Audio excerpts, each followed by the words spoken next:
Good afternoon. Welcome to our final presentation today as we celebrate the 50th anniversary of our school with a Festival of Curiosity. I hope that you've been able to enjoy some of the other activities here, get some food, watch the action outside.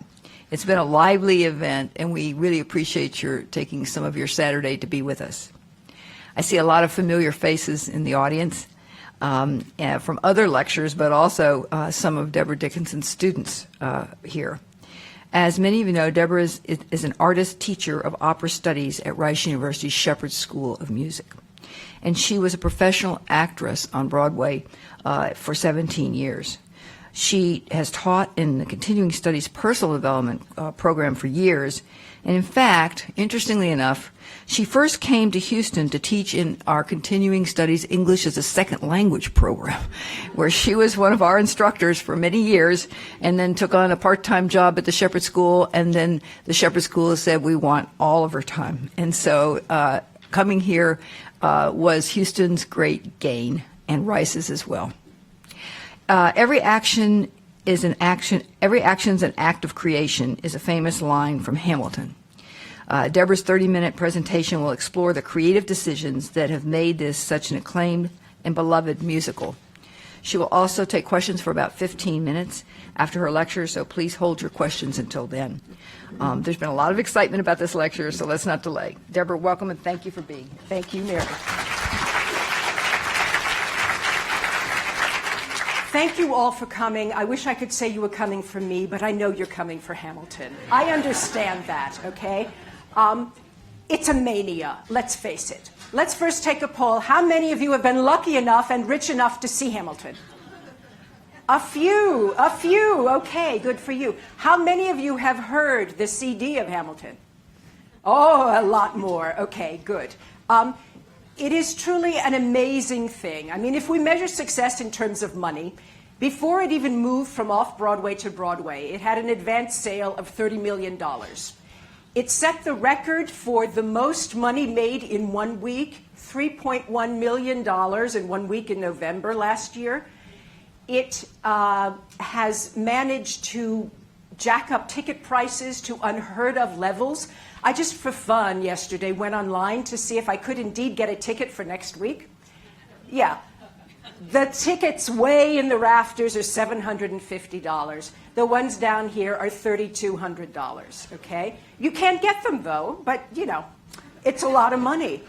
And the night that Lin-Manuel Miranda did his last performance, the tickets sold for $10,000 apiece. Oh, my goodness. It's an amazing thing. Of course, that's the financial side. If we look at the artistic side, it was nominated for 16 Tony Awards, which set an all-time record. It won 11, which is not the record, but still that's a lot of Tony Awards.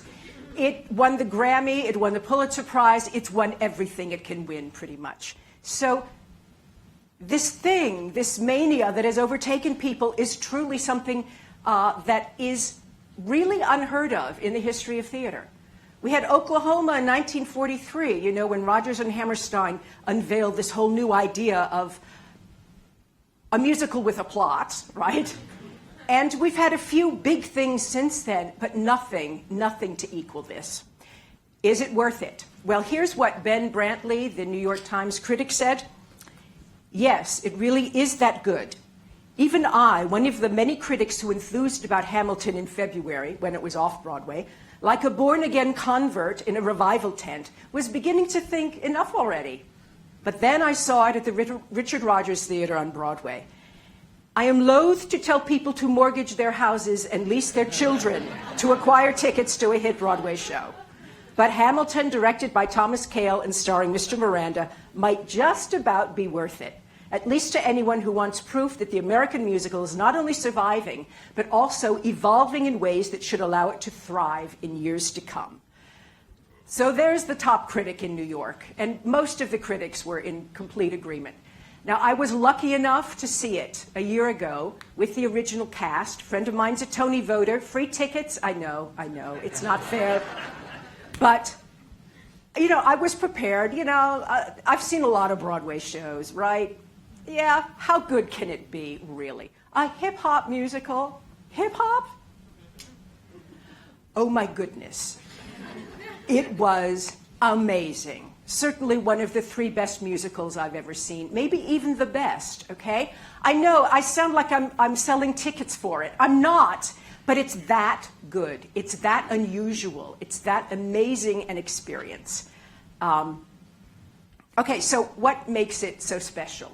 There's a lot of things, obviously, that go into making it original, and yet it's very much built on the foundation of musical theater.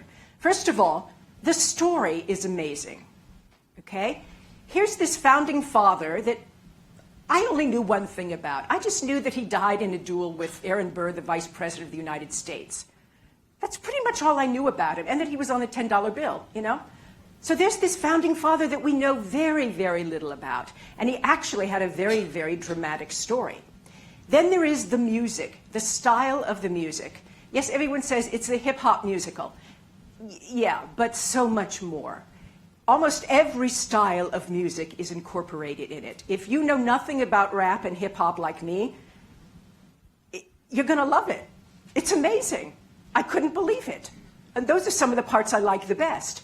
But there's also your regular Broadway ballad type of style. There's rhythm and blues. There's jazz and swing. There's pretty much everything. And it isn't like in other musicals where they'll do one style of number and then someone else will sing a different style. It's all mixed together in an incredibly complex musical score. So that is just enough to make you go, oh my goodness. But even better than the music are the lyrics. Lin-Manuel Miranda, who wrote the book, the lyrics, the music, had the idea to do it and starred in it, is truly an amazing poet. A lot of people, a lot of reviews compare him to Shakespeare. I don't know, maybe. But certainly what he has done with the lyrics of this show are astonishing. It's very, very dense. There are a lot of words per second in it. Some person with too much time on their hands counted how many words there were in it and decided that if you were going to sing this like any other Broadway musical, it might take about 7 hours to get through it, okay? So it's that rapid fire. And of course, this can only be done because of the magic of microphones. You know, when you see it, you actually can understand the words. It's pretty astonishing that that's true. He uses poetic language. He uses street-savvy language. He uses the language that the Founding Fathers wrote to each other. It's a whole mixture of different styles, and it works amazingly. So you've got those things. Then you have the way it was cast. It's, you know, some of the reviews called it colorblind. It isn't colorblind. It's color conscious. They made a very, very strong decision to cast those dead white old guys, as they call the Founding Fathers, with every ethnic group they can come up with, okay? And what this does is it makes you realize, okay, America now is this group of widely diverse people, and America then was the same, okay? Yes, this really is the story of these old white guys, but to have fresh faces on it makes it so youthful and energetic and makes you realize, looking back on history, you know, in retrospect, those stuffy guys putting together our country, it makes it be so revolutionary and in the moment. And that's one of the most exciting things about that kind of casting. But let me start with the most important reason that this is a work of genius, and that is the genius himself, okay? Lin-Manuel Miranda was born in Washington Heights in New York. His parents were from Puerto Rico. His father moved to New York when he was 19 with nothing. No money, no job, no prospect, but a really smart guy who worked really hard, worked his way through college, and ended up being a political consultant to Mayor Ed Koch to talk to him about, you know, Hispanic affairs. So look at that model Lin already has in his own father, okay, for what Alexander Hamilton would be. And his mother was a clinical psychologist. So you can see this political thing, this psychological thing, meeting together in Hamilton. He loved musicals as a kid, and his parents exposed him to many, many musicals. And, you know, unlike a lot of the rock singers who have come to write musicals, like Cyndi Lauper in Kinky Boots or Sting in The Last Ship, there's a whole long list of them, right? he is so steeped in musical theater that I have to say Hamilton is more musical theater to me than it is hip-hop. Of course, I know nothing about hip-hop, so maybe I wouldn't feel that way, but I can see so many influences of musical theater in it, and I think that's a reason why it's also successful as being something that is worthy of being staged. So he went to college at Wesleyan, and he did two really important things there, besides, getting a degree. Okay. And one was he wrote a musical in his sophomore year called In the Heights. In his sophomore year of college, okay? And he also co-founded a hip-hop comedy improv group where people would, give them words and they would devise rap music to it, okay? And in that group, he got to know some of the other guys who would become his team, okay? The director, the guy who plays George Washington, all became part of this group of guys, these really quick-thinking guys who used rap as a medium to be able to, spread ideas. So he gets out of school. These guys all get together, and they develop this musical. They write 5 more drafts of In the Heights. They get it produced. And 6 years after he went to school, he wins the Tony for Best Score and Best Musical. I mean, before 30. Isn't that amazing? So there's this very, very clever guy, and he's performing In the Heights like he performed Hamilton, right? He's the star of the show. And after you perform 6 months on Broadway, they give you a week off, which is kind, 8 shows a week. So he goes on vacation. He decides he's going to go to Mexico. So he goes to the airport and wants to buy a book. So he's looking and he sees this thing called Alexander Hamilton by Ron Chernow, 818 pages. This is his idea of fun, okay? So he takes it with him on vacation, and he starts reading it, and he goes, hasn't anyone ever done a musical of this? And he actually Googles it to see, surely someone has. And he keeps reading, and he goes, this is the most dramatic story in the world. He says, why does nobody know this? So he starts writing. And his idea is to start with a concept album, which is something borrowed from Andrew Lloyd Webber, who before any of his shows made it to Broadway or the West End, they sold the concept album of J.C. Superstar, Evita, right, so that people would know the music and then they'd buy tickets. So he comes up with the idea, I'll just make an album first and just see what happens. So he writes this one song, okay, the opening number. And he's invited to the White House to present it. Well, to present something from In the Heights, really, at this evening of spoken word. And he presents this song. So I'm going to show you this, his presentation at the White House, okay? Now, I'm afraid there is a little bit of language at the beginning of it, but it looks like we're all old enough to cope with that. Good. Okay. They are descriptive words, certainly, that talk about his state arriving in New York, how he was born, okay? So forgive us the language. But this is going to be Lin-Manuel Miranda doing the role of Aaron Burr before there was a musical, okay? For those of you who have memorized the CD, you'll notice the end of it is different. In their rewrites, they changed it.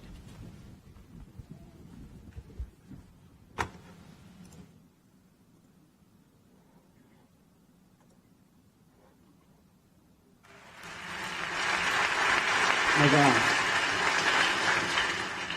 I'm thrilled the White House called me tonight.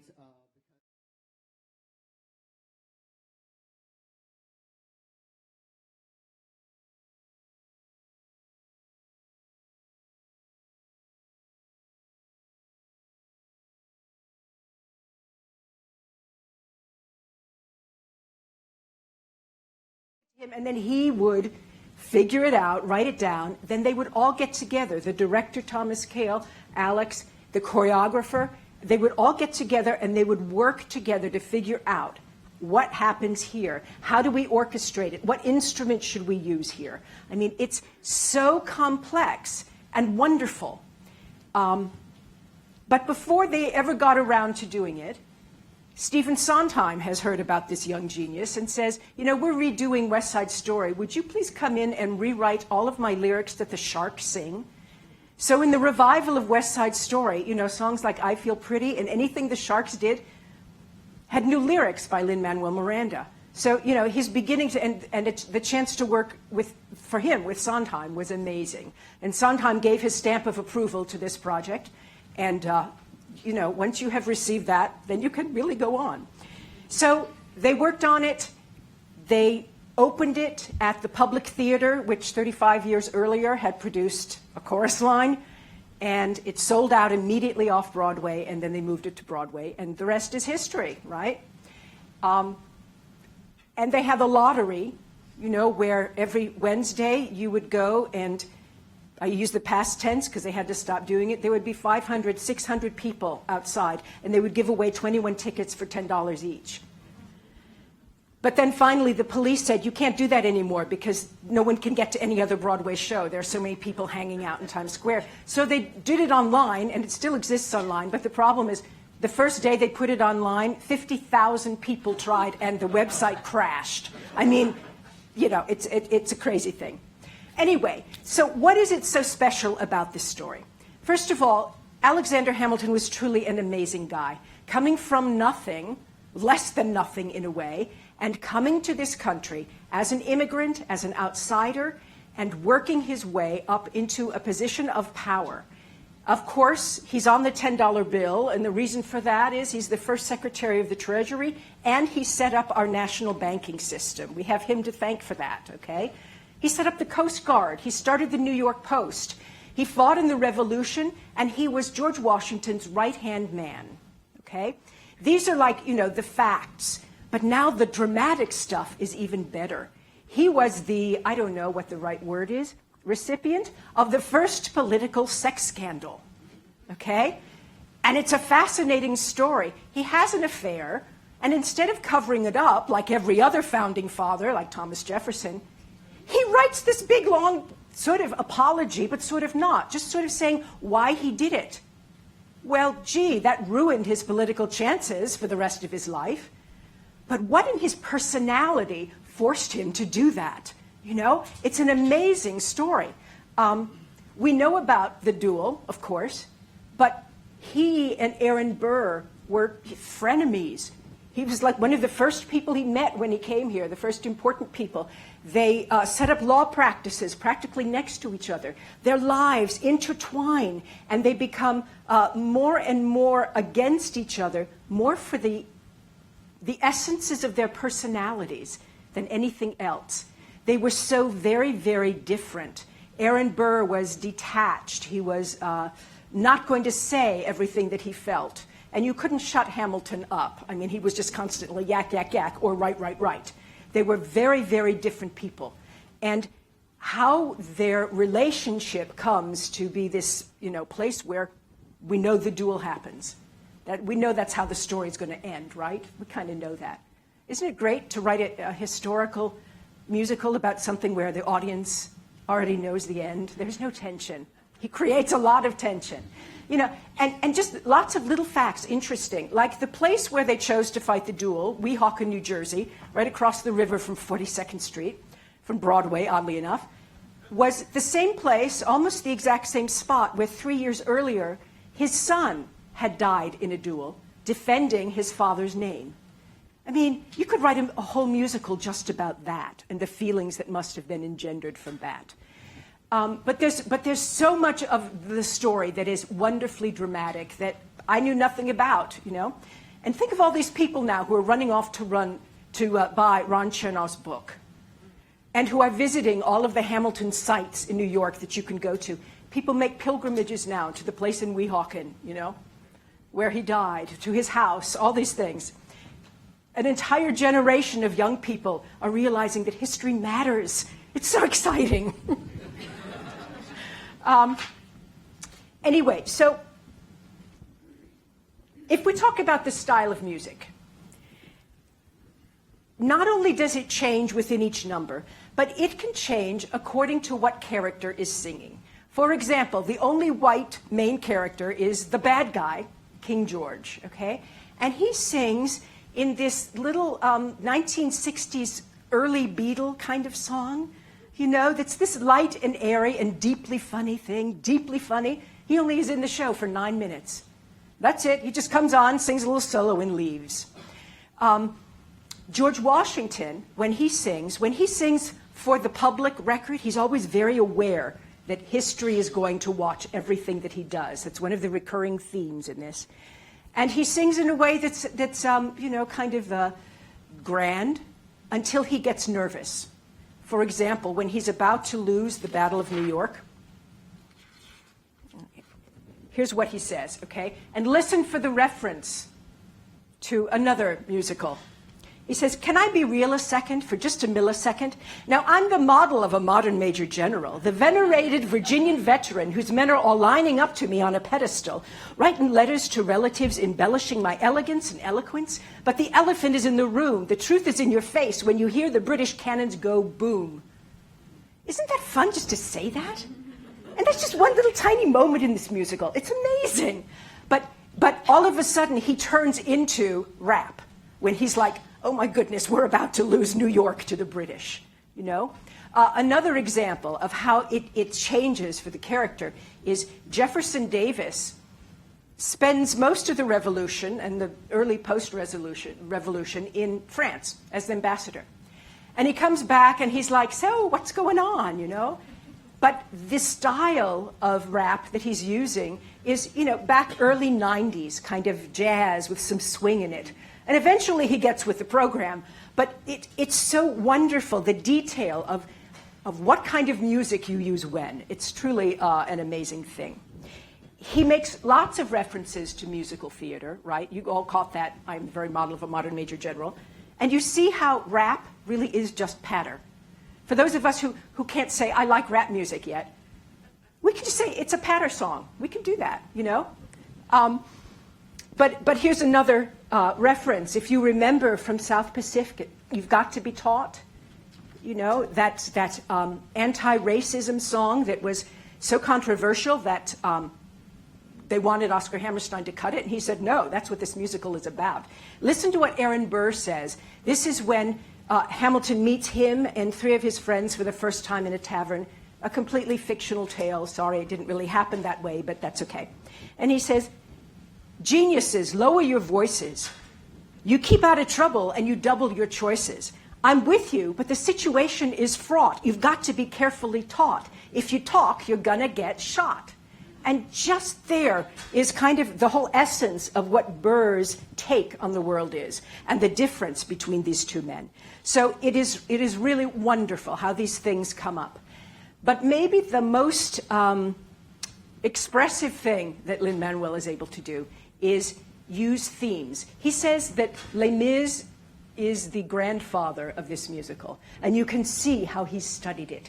You know how musical themes repeat often in Les Mis, To me, the most beautiful line in any musical theater is at the end of Les Mis when Jean Valjean's dying and, to love another person is to see the face of God. I mean, that's gorgeous. But we've already heard that melody about 50 times in Les Mis. It comes over and over and over again.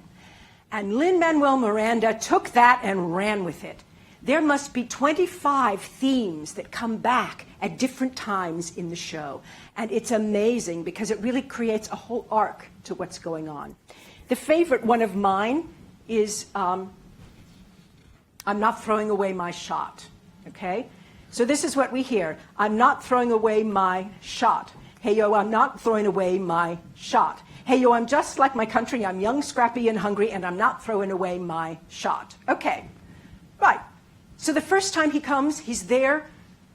First time in New York, this wonderful city where there's opportunity that he never had back in St. Croix. And he says, I'm not throwing away my chance at greatness. That's what it means then, right? Then later, Washington has heard these great things about this young man fighting in the Revolution. And he says, I want you as my aide-de-camp. I need you as my secretary. I need you to stop fighting and come be with me. And Hamilton doesn't want to do it. I'm not throwing away my shot. I want a chance to kill the British, right? But the best is when it comes back at the end, at the duel. Now, nobody really knows what happened in the duel, okay? History doesn't really know. But that didn't stop Lin-Manuel Miranda from deciding what happened, okay? And probably for generations to come thinking that that's the truth. But what happens is You see them aim at each other. Time stands still, as it often does for Alexander Hamilton. And he thinks, okay, duels, you know, at that day and age had a very ritualistic form, and the musical tells us this many times, how you had a chance to like make up whatever was causing the duel. You could send your seconds and they could negotiate. But once you actually got to the duel, very few duels ended in anyone dying. It was simply a point of honor. You had to show up. And very often, you threw away your shot, okay? You faced each other. You see, is that person going to shoot me? I'm not going to shoot them. Because you didn't really gain a lot from shooting them. That would ruin your reputation and not necessarily mean you were a man of honor. So very, very often, people would do that. Hamilton counseled his own son when he knew he was fighting the duel to throw away his shot. And yet he was killed because of it. And yet we see, I don't think I'm giving anything away here too much, we see Hamilton, this one line, I'm not throwing away my shot. And he does. He throws away his shot. It's things like that that make this unbelievably complex. It really is something to study over and over again. If you do get tickets to see it, make sure that you have listened to it at least once. Because that brings me to the other really overwhelming part of this, and that's the staging. It's amazing. It's as complex as the rest of the show. Now, the set is fairly simple. It's got 2 turntables, and you know it's made out of wood, so it looks like it could sort of live in that period, almost like the deck of a ship. It isn't like an overblown mega musical. The costumes are period from the neck down, but from the neck up, they are who they are. George Washington is, you know, almost bald. Thomas Jefferson has really wild hair. In the first act, he wears a man bun, he's the Marquis de Lafayette. And, you know, everyone's hair is different, and they don't do, you know, old-fashioned makeup. There's nobody wearing an old-fashioned wig except for King George. He does. But the rest of them don't. But it's this strange mixture, you know, of anachronistic style that makes it really work. But to me, what's amazing is Andy Blankenbuehler, who is part of the team, who has helped develop it, didn't just come and say, this is the score, now go ahead and dance to it. But he helped develop what the score was. And he choreographs not to the music, but to these incredibly dense lyrics. So that if you see it, there is so much going on that you can almost be overwhelmed enough not to listen anymore. So I really strongly suggest that you make sure that you do absolutely learn it before you go, like any Sondheim show, okay? For example, he's going to do things like, we're going to see the same number we just saw, but we're going to see it actually as it appears in the show, the Grammy Awards. And you'll see in the background, of course, the camera shot isn't focusing on the chorus, but you'll see things like when he says, my mother got sick, you know, we got sick and my mother went quick. You'll see one of the chorus guys holding up one of the other girls, and she's just like, there like that, like the corpse is up in the air. And then he has one very quick line, you know, my cousin hanged himself. I don't know if you caught that and went by very fast, but you see the guy just doing the... And in the background, all of the things that are being talked about in the lyrics, either very literally or sometimes incredibly symbolically, so that, you know, maybe the 5th time you went back and saw it after you'd spent $50,000, you would see every second and what it actually means. But there are videos online of Andy Blankenbuehler explaining, like, you know, 2 minutes of the show. And it's like, I can't even imagine learning that, much less coming up with it. It's part of what makes it true genius. Okay, so I'm going to show you the last clip that we'll see is the same number you saw, but this is how it occurs in the show. Notice how they're wearing white muslin costumes until they become the character. So we'll start with Aaron Burr, who is singing the song as Aaron Burr, and then we'll see the others evolve.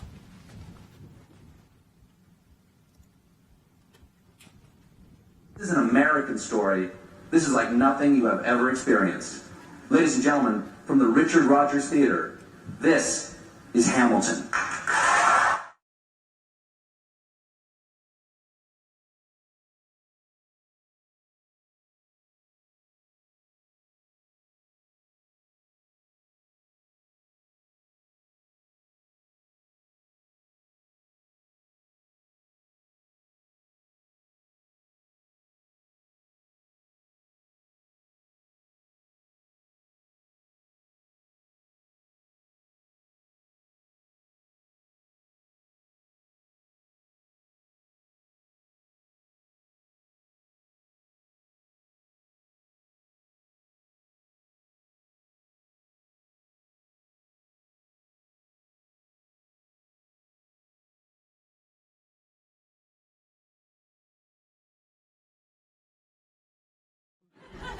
Yeah, so it is truly amazing, and I hope everyone gets the chance to see it. You know, it comes to Houston in April of next year, right?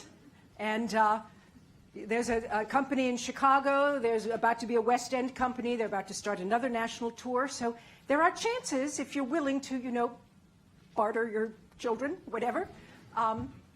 So any questions? Any...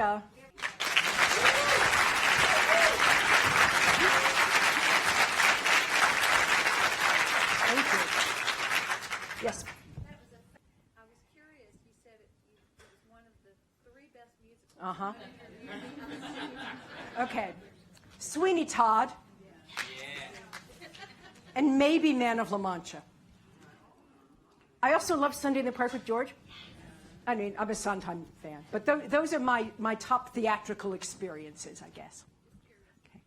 Other questions? Yes, ma'am. I haven't looked it up. Are they talking about a movie? Yes. First of all, they're going to use the original cast sometime soon, and they're going to videotape it, but they won't say they're actually going to release it. They're going to have it videotaped. And they will make a movie of it, but, you know, 25 years in the future, because the prevailing thought is that you hurt your box office sales if you release the movie. So like Les Mis, 25 years between the opening and the movie. So, yeah, eventually. But they are going to film the original cast, which I think is great now. I mean, soon, you know, so we all can have an archive of that anyway. Yeah. Yes, ma'am. I've seen in middle school age of my granddaughter, they were just so fascinated with this. They know all the music and everything, and to me it's just fantastic to see. I know. I agree. It's so exciting that they're learning, first of all, that history is worthwhile. You know, it's written in their idiom so that they can relate to it. And it's an amazing thing what it has done, you know, truly amazing. Yes? Just to kind of follow up on that, I went to New York last summer. I did not get tickets to Hamilton, even though I tried the lottery every single time. But we did do the Hamilton walking tour, and the tour guide has been doing that for years, and he said the crowds are out of, you know, it's the best thing that ever happened to the tour guide as well. Yeah. Best thing that ever happened to Hamilton, too, because they were going to kick him off that $10 bill, you know, till the musical happened. Yes, ma'am. What's your favorite song from the musical? Oh, it depends on my mood. I was listening to Burn as I was driving here, and tears were rolling down my face. So maybe that today. I mean, honestly, it changes. It depends on my mood, I guess. Yeah. Do you think some of the emotional power that it's had has something to do with the fact that it's kind of mired in this kind of national founding myth? Like, I can't think of any other example, but, you know, like other countries and cultures have these kind of founding myths. And so, I don't know, I think it maybe plays on that a little bit. I think it certainly does. I mean, the only thing I can think really to compare it to is the other musical about the Founding Fathers, which is 1776. Do you know that?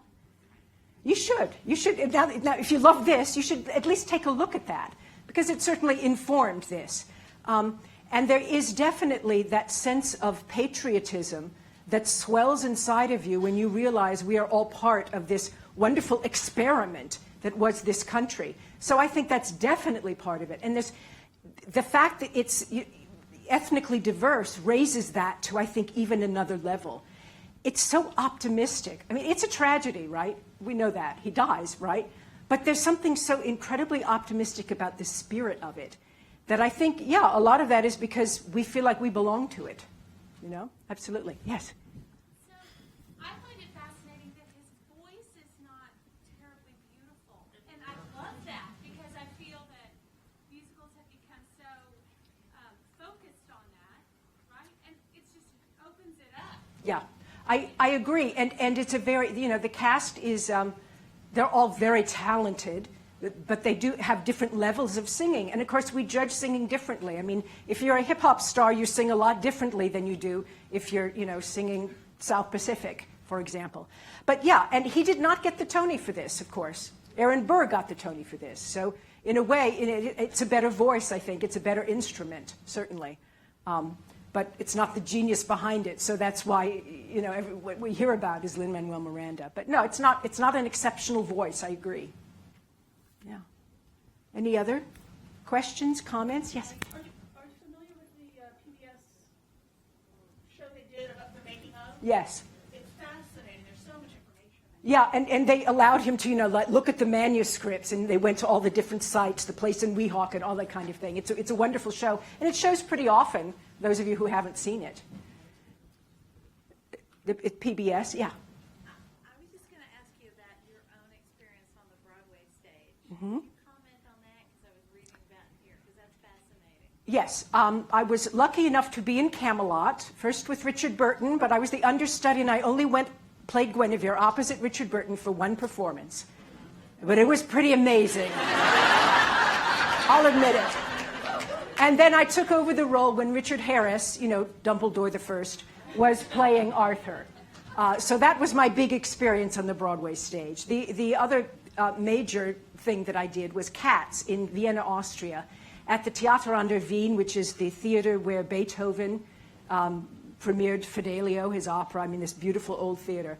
And it was in German, which was an experience because I didn't speak any German. But, für Katzen den richtigen Namen zu finden ist gar nicht so leicht. It's all German to me. I don't know. But, yeah. Thank you so much. Thank you.